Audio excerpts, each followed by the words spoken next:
बहुत समय पहले का एक समय था जब एक चमत्कार गांव था जिसे सर्दियों में एक अजीब वातावरण ने घेर रखा हुआ था। लोगों में इस बात की खबर थी और गांव में एक कहानी फैली थी कि रात में एक राक्षस गांव में घूमता है और लोगों को आतंकित करता है और उन्हें मारकर खा जाता है। राक्षस गांव में घूमता है और लोगों को आतंकित करता है और उन्हें मारकर खा जाता है। इस गांव में एक युवक का नाम विक्रम था जो बातों से नहीं मानता था। वह सोचता था कि भूत प्रेत सिर्फ कहानियों में ही अच्छे लगते हैं और वास्तविकता में कुछ नहीं होता। एक रात जब गांव में एक अचानक से मौत हो गई, लोग फिर से डरने लगे और भूत प्रेत की बातें मानने लगे।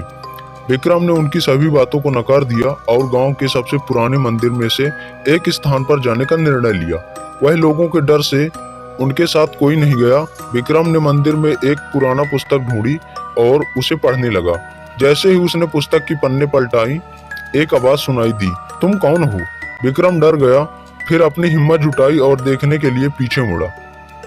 वह एक राक्षस के सामने खड़ा हुआ था। राक्षस ने विक्रम से कहा, मैं इस मंदिर का राक्षस हूँ, तुम यहाँ क्या कर रहे हो?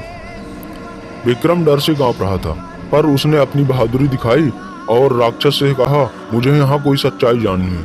राक्षस हंसा और कहा, अच्छा तो तुम धरती लोगों में से हो, मुझे तुम्हारी बहादुरी पर गर्व है। जब तुम मुझसे नहीं डर रहे हो तो मैं तुम्हें एक जादुई वरदान देना चाहता हूँ, बताओ तुम्हें क्या चाहिए? विक्रम ने सोचा और कहा, मैं जादूगर बनना चाहता हूँ। राक्षस ने कार्टून को निकाला और कहा, तुम्हारी इच्छा पूरी हो गई है, अब तुम इस गांव के जादूगर बन गए हो। जैसे ही राक्षस का वरदान पूरा हुआ, विक्रम ने हाथ में एक किताब आ गई।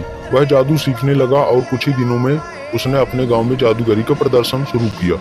लोग विक्रम के जादू से मोहित हो गए और उन्हें गांव का हीरो मानने लगे।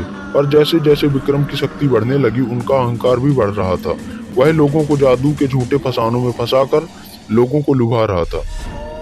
एक दिन विक्रम ने एक स्वर्गीय नारियल दिखाया और कहा, इसने मुझे कहीं छुपाया हुआ मिला, इसका जादू मुझे अविश्वसनीय शक्ति देता है।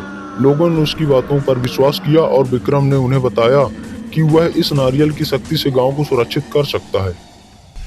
लोगों ने विक्रम की बात मान ली और विक्रम को गांव का महान राजा घोषित कर दिया। पर विक्रम का अहंकार उसके साथ रहने लगा। अंत में उसने अपनी शक्ति कसरे अपने आप को ही देने लगा। एक रात विक्रम फिर से मंदिर जाकर उसी पुस्तक पर पढ़ने का निर्णय लिया, लेकिन इस बार वह देखा कि पुस्तक में कोई वरदान नहीं है। उसने अपनी गलती समझी और माफी मांगने के लिए पुस्तक के सामने झुका।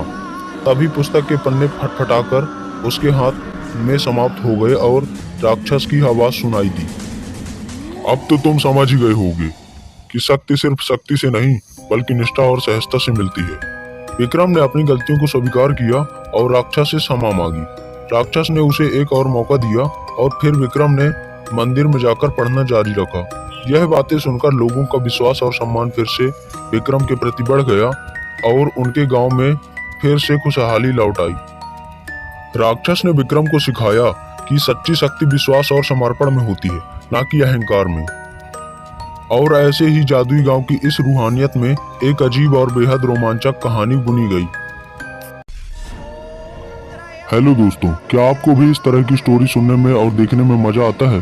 तो हमारे चैनल प्रभात हॉरर स्टोरी को सब्सक्राइब करें और बेल आइकन के बटन को दबाना ना भूलें।